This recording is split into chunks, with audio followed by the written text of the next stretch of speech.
Hey everyone, it's Mary. I am checking in from an antique old, I think it's not even antique, it's older than antique, a hotel in Le Puy, France. So my lighting's bad, maybe my connection's bad, my glasses, the reflection is bad. Sorry, but this is how it goes when we're on the road. This is Mary with Braving Midlife and Beyond Discussions, and today's discussion is Messy in the Middle with Lynnelle Wilson, and talking about, how we navigate relationships in midlife and what that looks like, how it feels, all of it. So I can't wait to hear what you have to say about this subject. So let's get on it. I'll see you inside. Let's get this party started. Okay, everybody, thanks for being here. Lorelei, we are glad you're here. Did you get a haircut, girl? Yes, she did. Yes, I did. Excellent. Yeah, I just have a hard time. I don't know. I just want a $1,000 computer that you just talk to and it does everything. Either that or a husband that does everything for you. Oh, no, girl. You're in the wrong place if that's what you want. This is not the talk for you to be on. Exactly. This is Messy in the Middle. All right, everybody. I'm so glad that you're here. This is Mary with more of Midlife and Beyond Discussions. Today, I'm joined by Lynnelle Wilson of Bold-Women. Bold-Women, let me tell you, who is about to launch her first let's just say it right now. Her first year-long mentorship program. I'm so excited to hear all about it. But anyway, Lorelei is here also, and we are going to talk about, oh my gosh, there's so much to talk about. An hour is not enough. Messy in the middle, how relationships change over midlife. I've got so much information here that I've been researching because so many women are messed up or frustrated, angry, and we don't want to end up, I'm going to say it like my mother, who was a bitter old woman. I don't want to end up like that. And how do we navigate through this time in life, still either loving the man we got, giving up the man that we thought he was, finding a new one, how do we navigate? Being okay without one. Oh my gosh. Well, that's right. Being okay without one. We got it, girls. Right, Lynnelle? Yeah. It's okay. It's okay. If that's the path you choose, it is okay. Mm-hmm. And you need to know that you got it. Let me tell you. So for those of you that know me, I do a lot of, on the road stuff. And we'll start the conversation off by this, and Lynnelle and Lorelei, you can jump in anytime because, okay, so my husband and I are on a road trip. I love road trips. Maybe I'm getting too old for them. But anyway, we left from Poland. We are on our way to Spain. We have, I decided, plan the trip that we were going to drive 5 hours a day so we'd have time to sightsee. Nope, sightseeing hasn't happened because everywhere there's construction. And let me tell you, how many times do you get in the car and you give somebody else the wheel and you just want to kill them? So this is probably not the conversation for me to be in, messy in the middle, because, this has been a hard few days of messy in the middle. But what I was reading the other day was, about this happiness stuff that's happening, Sean Anker that is doing the happiness program at Harvard, and everybody's talking about, ooh la la, we're going to find nirvana. We're going to be happy. We're going to be, oh, kumbaya. I'm sorry. That's a bunch of bullshit. Exactly. You were putting it mildly, Lynnelle, okay, I think I'm a pretty happy person most of the time, but do we have to talk about this happiness factor? like happiness, this is what it's called now, the happiness factor. Do we have a gauge of somewhere, like at one of those thermometers that fills up and tells you if you're happy or not? Like, am I comparing my happy to your happy? Yeah. It's Lorelai, go for it. Number one, why are men and women completely opposite, and why did God put us together? Number two, I'm a caregiver for Foster. Oh man, today it's just like, clean your room, and I went off on her. I didn't mean to, but whatever. Just like, what I think about you traveling and me and my girl, I feel like, and maybe Lynette can answer this. I feel like we're not centered, like we give too much. Like you're in the car with the guy, right? And it's not like you. I think we need to be grounded somehow. Maybe Lynette can help us to ground a little bit better. But those are the two things I want to say. I think we open ourselves up to be too vulnerable or something. I don't know. We don't stay true to ourselves like a sovereign, whatever. Well, this is getting a little bit outside of the discussion, but I think, and it's easy for me to say, right? This is going to be easy for me to say. However, it comes down to control, trying to control something that you have no control over. And you mean I have no control over the construction crews? And being able to, something is not meeting your expectation and you're pissed off.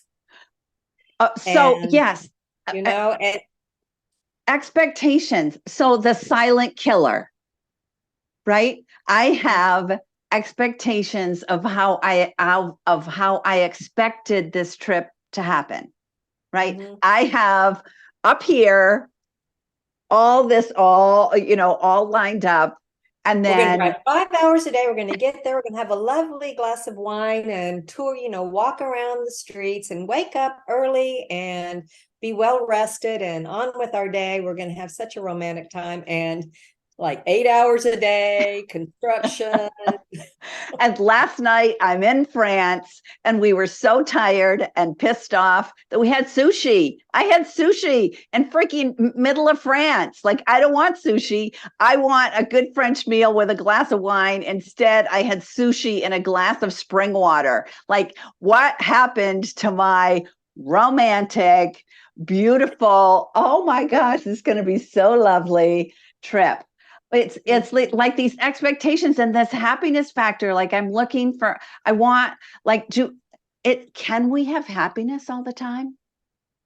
Who am I to answer this? But technically, if you take what is and accept what is, and don't try to fight things that you can't control, I don't know if I'd call it happy, but at least be at peace. Oh boy. Because if you can't change it, or if someone's not meeting your expectation, that's not up to you, right? That's all right. I wish I could have had you sitting on my shoulder and speaking that into my ear. And then this is the Buddhism stuff, coming back to, all right, when you feel that physical sensation, there's something subconscious that's starting to tick you off, maybe not even subconscious, right? Just center yourself, take a breath, notice a pause. Yeah. Take a pause. Kind of just start feeling the temperature on your skin, just kind of be. That's where that count to 10 comes in, but the count to 10 still keeps you out of your head. It just still keeps it out there. You need to come back in here. But I want to add to that. I really totally agree with that, being triggered. You have to take that breath and whatnot. But I also really feel like in this bold class today, lecture, I really feel like we need to gently sit down and say, I'm not happy here. Can you really clean your room? You had Saturday, Sunday, and Monday. Can you take a shower? Can you brush your teeth? Like who? And then I go off and say, who lives like this? But I think gently you have to state your position. Absolutely. And then You got to take care of yourself and you have to kind of evolve. Yeah, you have to kind of roll with them, but I think you also have to state your position. yeah, I am not in any way saying you got to suck up something that goes against you or your values or yeah.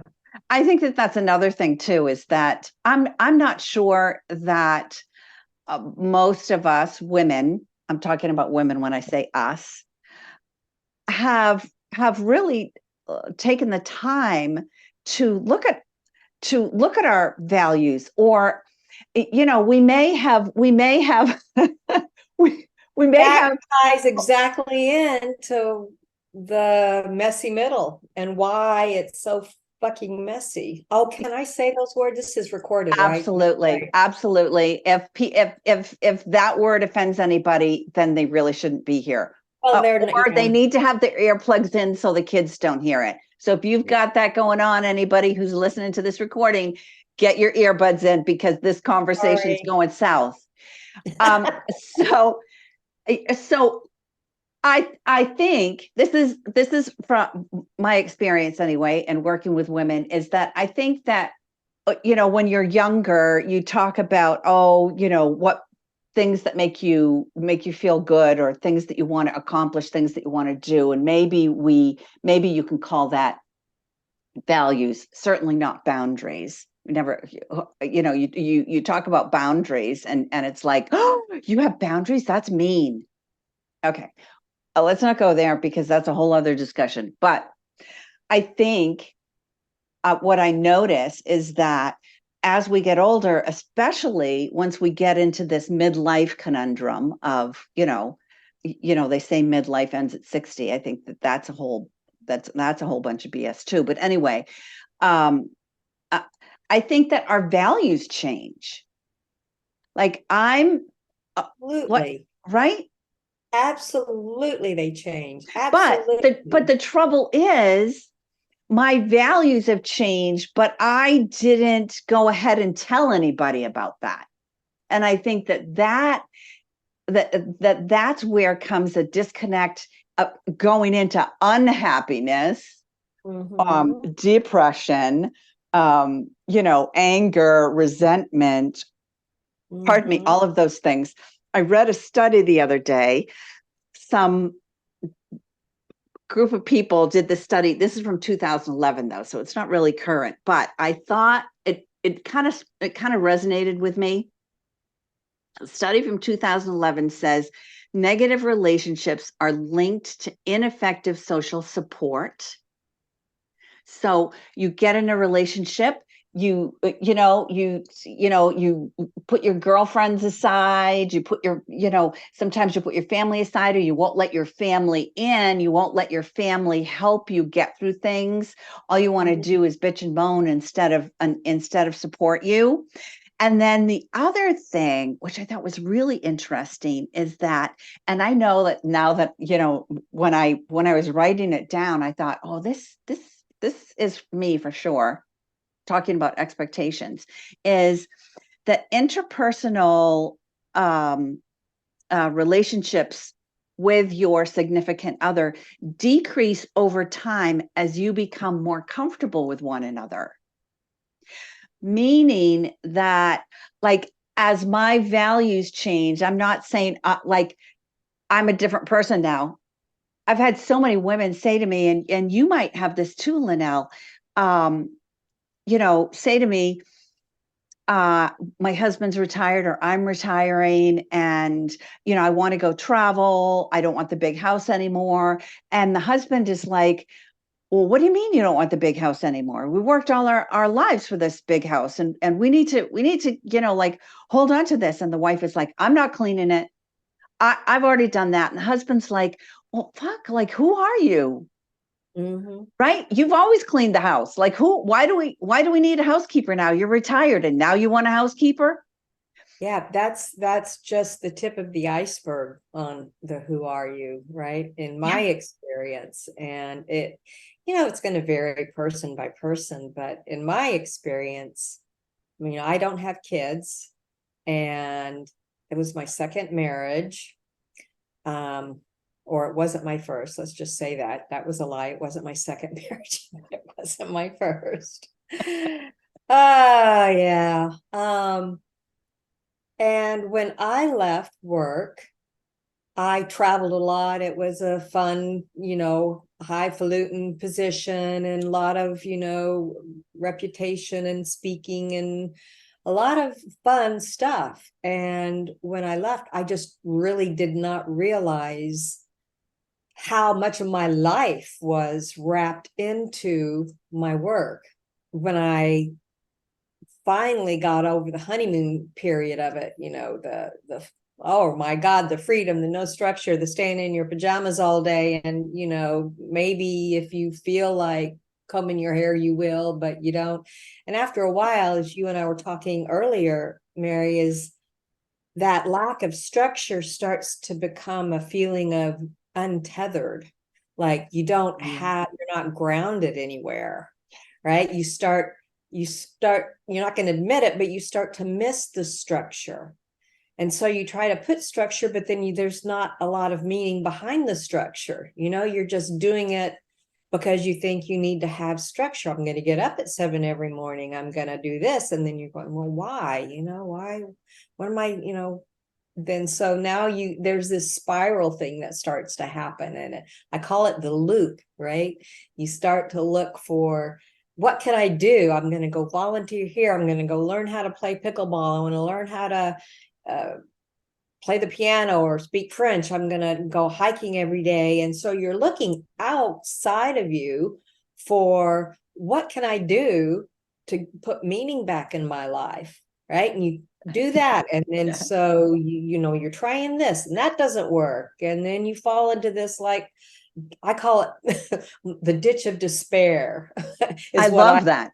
The ditch of despair. It's like, no, nobody likes me. Everybody hates me. There's nothing I have to do. So you reach up, you pull yourself up by your big girl boots, and all right, so I'm going to try to do this. I'm going to try to do that. Well, that doesn't land. And then so you get back in the ditch. I call it, it's like being in a spin cycle of a washer, right? You just can't get out of this constantly looking until finally, if you're lucky, you find that it's you that has to change. It's not something that you're looking out for, right? You're not looking out for something to do to fill your time, because you haven't looked inside, because you have changed and your values more than likely have changed. I mean, the values you have when you're a 40, 50-year-old career driven, person, your value is to be the best career person, do that as well as you can, right? It doesn't mean that integrity and creativity aren't goals or values as well, but your values shift. It's important to take that step back. And I like Ina Garten, the Barefoot Contessa. I don't know if you've ever heard of that chef. She sold her it was not a delicatessen, but it was a shop, a delicacy shop where she had, pastries and meats and things where she would create. And she sold that. I don't know when this was, 94, 98. And she fell into not a ditch of despair, but she wasn't sure what to do. And she didn't want to just go starting to do, because there were all kinds of opportunities, right, for her. Mm-hmm. And it took her a year, she said. And she said, I had to get really good and bored. And it wasn't necessarily values she had to work through, but maybe it was, but she had to get to know herself again, because everything behind her identity, everything that she was involved with was around this business. And when she sold it, she wasn't sure what she wanted to do. And I think that's the challenge with a lot of professional women who leave, especially those of us who, entered the career in the 70s and 80s, where it was nothing like it was today. It is today. I mean, it's still difficult today. Don't get me wrong, but it was down to the bow ties that you had to wear. You even had to dress in a masculine way, right? Much less take on this stoic, solid persona. Never talk about your family. Never talk about challenges in your personal life. Never let that come into play. So I think, we have been the way we had to be for so long. I think we forget how to figure out what we want and who we are. And it takes a minute. I think this is great because what you said so resonated with me.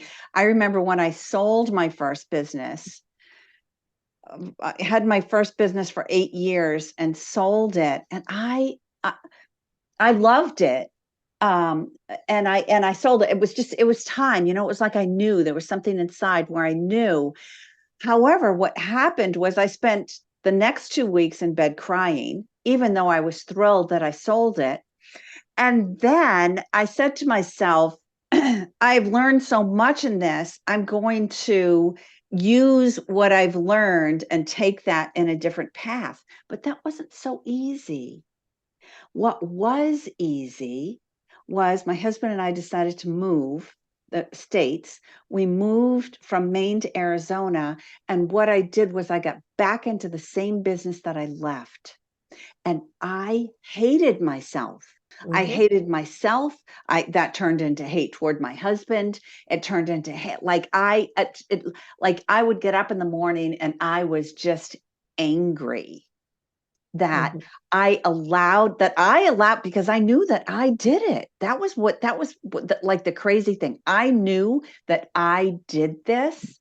And I did it for the money because I thought that was what was important. And I got, and then it was like, all of a sudden I was like, I'm done. And I stopped, I stopped. And my husband is like, what are you doing? Like, who are you? You're like this beast woman. Like, I hate you. You hate me. Nothing is right here. Like, what do you want? I was like, I don't know. Yeah. I don't know. Yeah, it's, and unless you're one of the very lucky few immortals, like an Einstein or, Marie Curie, who from a young age, you just have a passion and that is it. And you've got one passion and purpose in your life. Most of us mere mortals, I think we live with passion and we follow, we might have a real interest for 8 years and then it's time to move on. And that doesn't mean that you have to find a new passion. You just live with passion until something catches you. I like what you're saying, Lynnelle, because as we started this discussion about talking about this happiness, is there a level? Like, is this a race? I feel like, there's, like everybody's talking about this happiness. And even though I think I'm happy or merry, most of the time it's like, is this a forever thing that I'm looking for? Is how you're saying is to sit back and allow. Sit back and allow. Yeah. I mean, allow it to unfold. There's 2 things I want to say about that. One is measuring yourself. Now that goes back to what we were saying. Like women going into the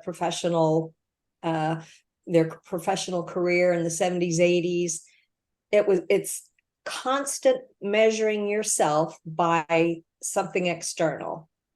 Here's how you're supposed to be. Totally. Am I measuring up?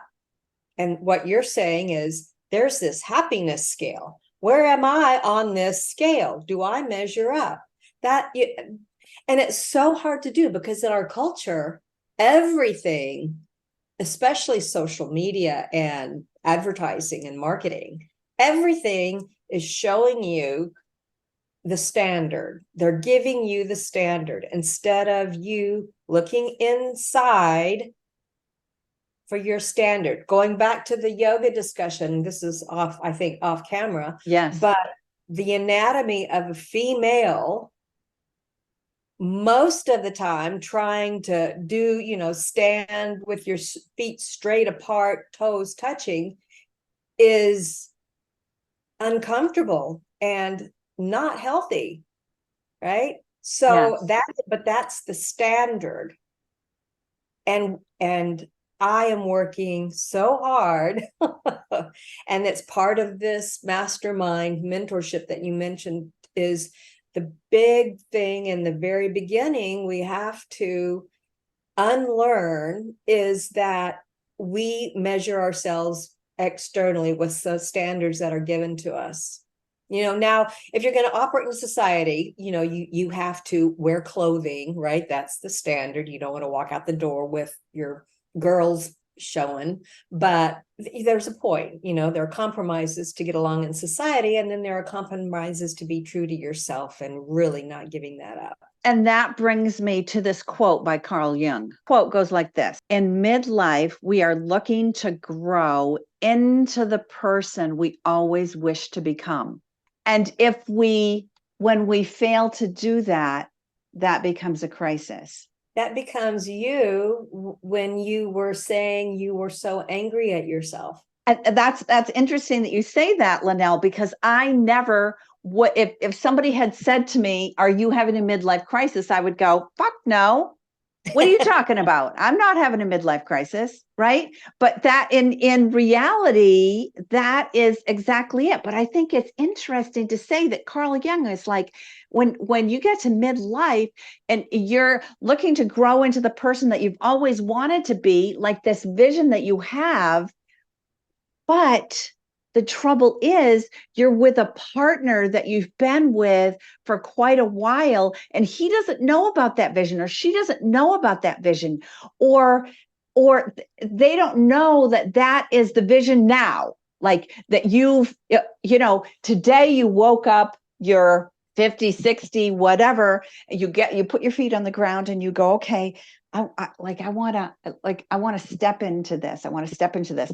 But you haven't said to this person that is your whatever, significant other, partner, whatever, you haven't said to them, okay, the rules have changed now. I want to go and grow into this person that I've always wished to become. And this person that's in your life doesn't know how to do that. Or doesn't want to do that. Oh, yes, or doesn't want to do that. That's what happened to me. And it was not a lack of communication. Well, on his part, men do not typically enjoy speaking about emotions and feelings and, envisioning, where do you envision the future? So there was that difficulty with that, but there was no lack of communication on my part on what I needed and what I was looking to do. And I'm now alone. So, and that is a very difficult boundary to hold. We were together 10 years. And even though that's a long time, it's a lot different than 20 or 30 years with kids. Yeah. So I can even imagine how difficult, but it's all a compromise, and it's what are you willing to compromise on? Yeah. This other statistic I was reading the other day is gray divorce, right? Which are divorces when you're over 50, which are taking over. Yeah. Which now in the US, this is only a US statistic. There are some really great statistics that have come out of Australia, which are interesting. The gray divorce, they call it a new trend. Oh, it's only because women are going, if I'm going to live to 100, honestly, do I want to do that with you? I mean, seriously.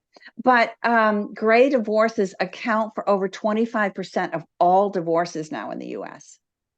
Wow. So, it's like, is this just a communication problem? Is this, an issue where we have stuffed down our values, our boundaries, our dreams, goals, aspirations in order to nurture others, because that's what we were shown as kids. That's what we were to do. Yeah. That's what I believe. And there are a lot of people, you know, and I don't want to get you getting, or me getting any hate mail about, I loved being a full-time mother. And yes, that's wonderful. There are some who want a legacy and impact that resonates outside of the family. And Hallelujah to the how wonderfully. Oh, I would not have been so so kind with what you said. You put that so eloquently. That's true. There's more to us. And I love my family. I love my kids, my grandkids. I just adore them. But there is more to me. There's another part of me. And that other part of me for a long time has been serving these other people. And now that everyone is grown and gone and you've kind of done your thing and grown, that's probably not really what I want to say, or helped these other humans grow. You have launched them, you have launched your humans into full adult. Right? Like a ship. And now it's where you put that focus. The focus has to come back. And you know, the other thing that I think is interesting when we talk about this time in our life is that, you know, back in the day, back in my mother's day, or certainly her mother's day, people didn't move around. Mm-hmm. You know, people didn't move states for a job or for an opportunity or for lower housing costs, or so families were closer together. Now there is not a place that I can move to in the US. If I were to move back to the US from Poland, there's not a place in the US that I could move to that everyone would be happy about, because I've got my family in Maine, I've got a daughter in Idaho, a daughter in California. Where do I go? Where would home be? It's almost as long of a plane ride to come over to Europe as it is to fly across the US. So it's certainly a lot of times during the year, less expensive to fly to Europe as it is to fly from one coast to another. So there is no one place is not better than another. So that, for me, I know a lot of people are like, I could never move away from my grandkids, and that's okay. Like I get it. Yeah, that's their priority. That's their Right? value. Yes. As long as it's their value, right? Oh, as long I'm as glad you said that. It's not, long as it's not them feeling they are, owing, you know what I mean? It's not a guilt or Guilt, shame. yeah. You know, I'd like to say something. I have a Yes. 13-year-old that I've had for three weeks, and it looks like I'm going to have her for, the school year. I'm 67, maybe when you do move away or they move away, maybe they don't want to live with you. Maybe they want to see you only on summer vacation. I think they kind of grow out of you too. I mean, I walk slower than she does. I probably embarrass her by the way my clothes, but I don't know. Maybe they grow out of us too, the grandkids, I think that's a great point, Lorelei. And it's, again, putting expectations on unwritten or unspoken expectations on people, like that's not fair either. Yeah, like for an example, you had pinpointed the martial arts or self-defense class with your little girl. Yes, well, my granddaughter. Yeah, well, that's a lot different than living with somebody and waking up and showering and, whatever, doing your chores. So like you really found something that the two of you could enjoy rather than, living with somebody is a lot different than, doing a class, and enjoying them. So maybe they outgrow us too, I say this to everybody that has kids. I take 10 2-year-olds over one teenager. But then because when you're a teenager, you're stupid. And then when they turn 20, all of a sudden you get your brain back. It's magic. Yeah. So, I think that there is something to what you have to say. So, okay, so how about sex? Libidos, like my libido isn't the same that it used to be. That whole unspoken thing, when I was hot and sexy, when I was, 30 and, couldn't let him out of the bedroom. And now it's like, oh God, can you go down the street and get some takeout and, take a couple of hours while you're doing it? That was something that never would have happened before. So then you have, again, these unspoken things that I think that as we get older, that we still need to talk about these things and make sure that we're getting our needs met, as well as the other person. I saw something on Instagram the other day where it was this couple that was 83 years old, husband and wife, 83 years old, and she goes, he just won't keep his hands off me. And as charming and as cute as that is, I have a husband that's kind of the same. And I'm like, sometimes I'm like, oh Jesus, for Christ's sake, can we settle down here? When really I should be like, oh, praise God, he still adores me. So how do I get to that happiness place? How do I get back to that happiness place? So, I can't help you on that one. Sex for women, generally speaking, is very different than sex for men. It's more of a validation. It's more of an affirmation in their masculinity.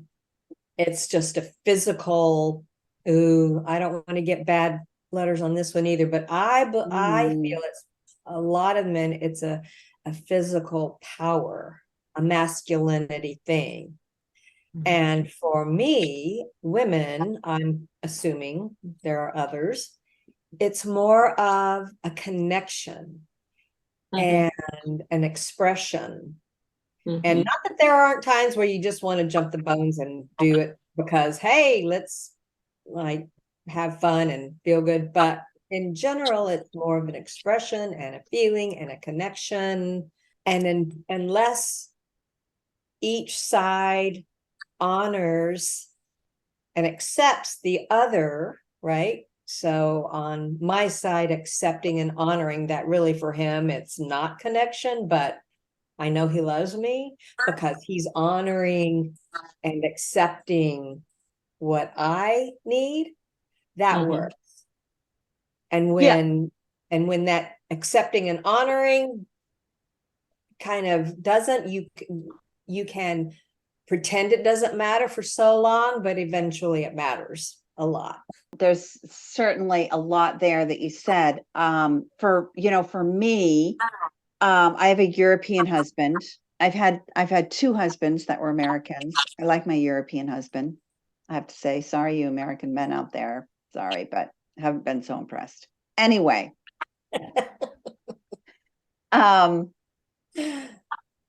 he's always been like a great lover. He's always been very considerate of my needs, which was very different from what I had experienced from the previous two. That, and he's still that way, but now it's changing. Like it's our whole routine or whatever is changing. And I just wonder if there's probably somebody out there that could, that can answer this. Like, Will I ever be What's the changing? 20-year-old again? What's changing? Is that realistic to be the 20-year-old again?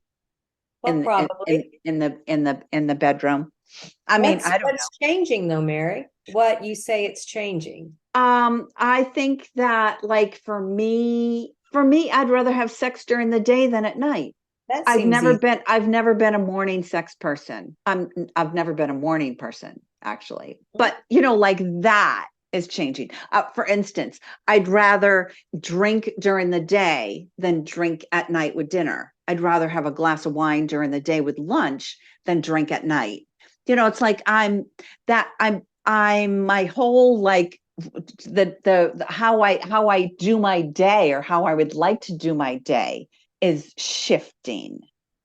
Have you talked to your husband about that, about the timing? And not like conversation. We need to have that conversation. So I'm glad that we're having. That's why I mean, I literally wrote this down because I wanted to talk about it. Like, I needed to obviously unload this. But yeah, no, that is something that like, we're on our way to Spain at siesta time, 2 to 5. You do nothing. The stores close. Everybody has a glass of wine with lunch, or whatever they call it. And then the blinds get closed and everybody disappears until 5. And I think that that's what I'm going to try. I'm going to try disappearing from 2 to 5 after I have my glass of wine. So stay tuned for, the next month discussion. Well, you're talking just, scheduling, you're not talking a desire that's changed, or, anything fundamental. At least you haven't mentioned that. So that sounds like a communication. Yeah. And for some reason, the rules have changed, like, not the rules, but it feels like a set of rules. Those have shifted. I haven't said anything, like, I haven't said, hey, like, it's 2:00, let's go.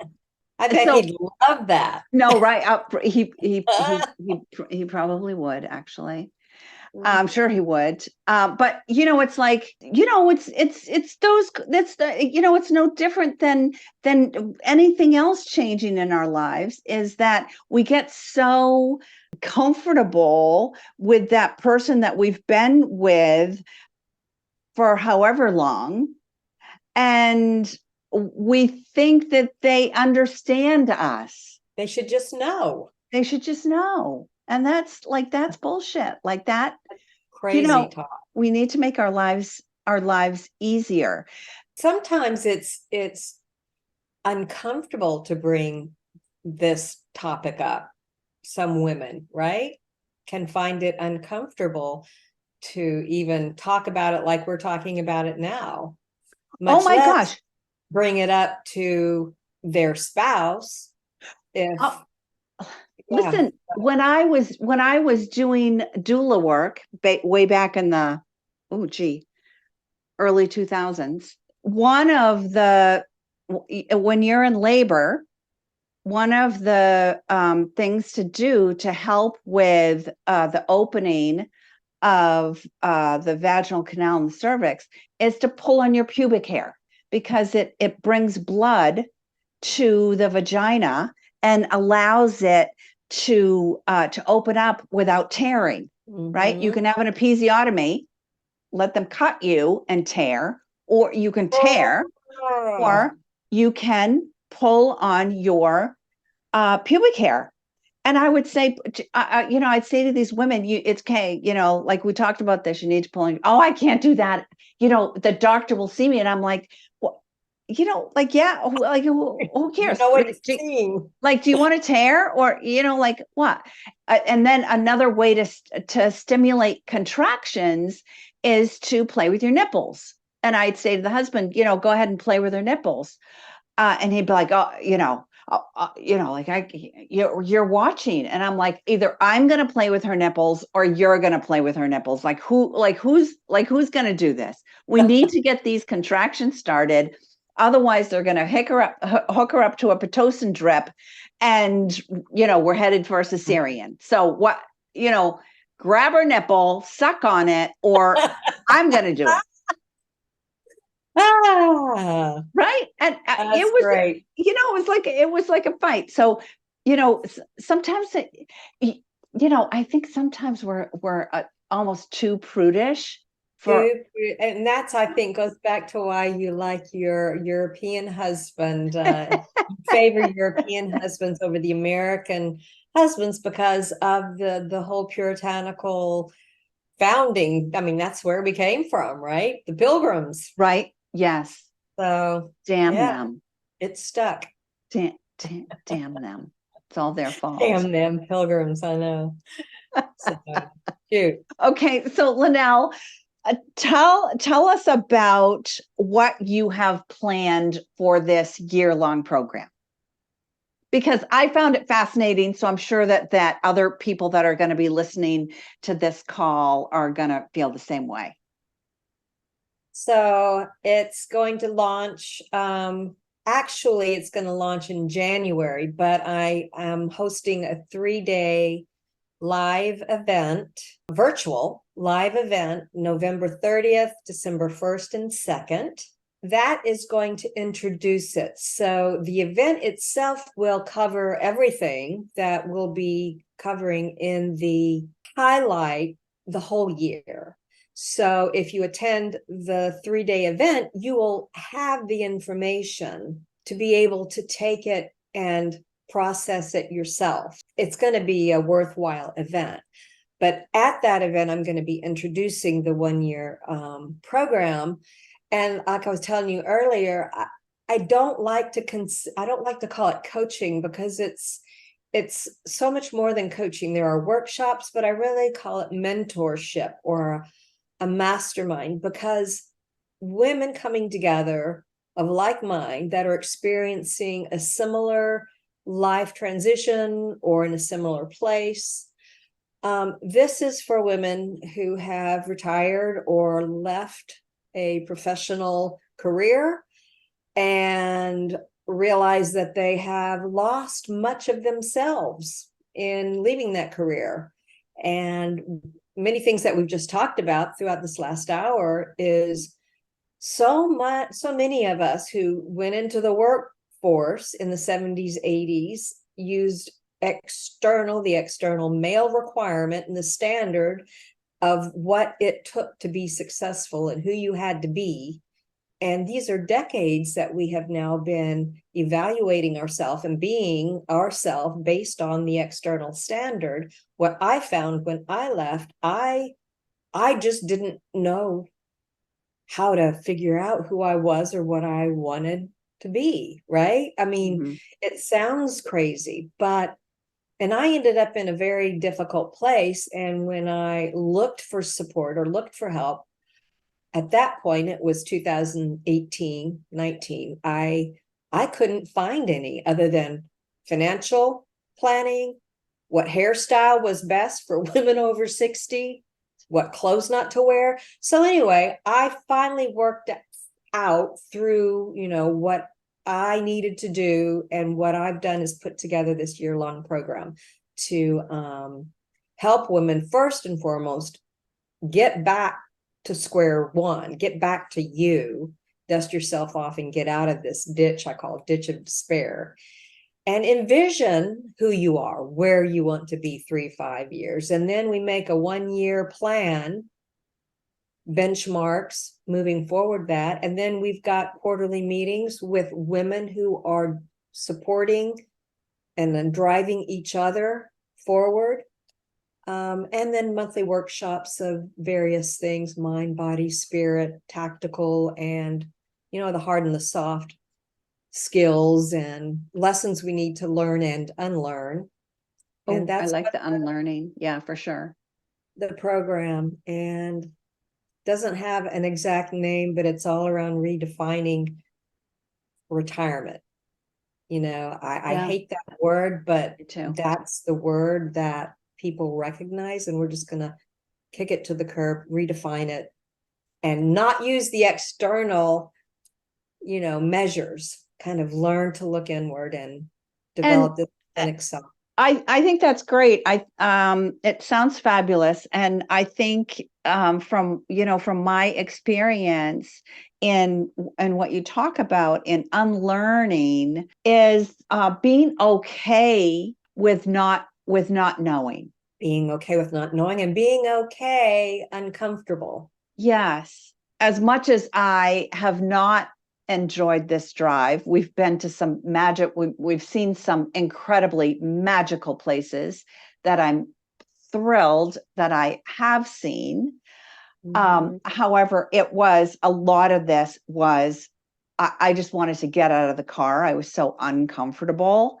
And I think that that's a good metaphor for growth especially during midlife and beyond, because growth, yeah, right? Because you may have an idea of what you want, but when you start walking towards that, you may be the only person on that road, or you are the only person on that road. And some twists and turns, just no different than for those that have seen Dorothy walking down the yellow brick road. The yellow brick road was not straight. And she met the Scarecrow and she met the Tin Man. You never know what other opportunities or things that will show up in your life. That's okay. That is all okay. And maybe that would lead us to our happiness factor.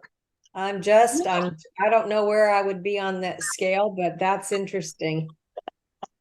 Lorelei, what do you have to say? I think we're so lucky to, I don't know, is that hierarchy? We're so lucky to be financially okay to do this. I mean, of course, we all want more money and more income, but just to be financially okay, I can do this is really cool. I mean, I never thought I would be, but man, I worked it pretty hard about 20 years ago. I sold this property for like triple and bought a really nice place. And now that's tripled. And just, I don't know, everybody thought I was crazy. I was putting like 11% of my 401k in there matching. And I thought, man, I'm going to take all that cash out and buy a house. And man, it took me 3 months in my company for everybody to sign off, and everybody said it's going to be penalized. And I said, I don't care. And sure enough, the market dropped 2007. But anyhow, so, we're just lucky that we financially can do this. Like what Lynnelle is saying, that we can, go and be uncomfortable and try new things, Finances is a whole other subject that we didn't talk about, right? Yes. I am not a good example of that. So not right? yet anyway. Not right? yet. Anyway. Right. And I certainly could have done better, because when you're talking about 2007, we lost pretty much everything. Anyway, I think that is a whole other discussion for women in talking about money, whether they have a spouse or they're in a relationship of some kind, is to have discussions about money, to make sure that you are looking toward your future, that marriage is not a financial plan. That's what I was taught. Yes. I saw that. My mother got $125 a week cash from my dad, and she had to buy groceries, dry cleaning, pay gas, buy us clothes, whatever was needed. And if there was anything left over, she could have it. And that's what I saw. And through my twisted lens, I was like, oh, goody, I'm going to be taken care of. When is that right? Like, ever?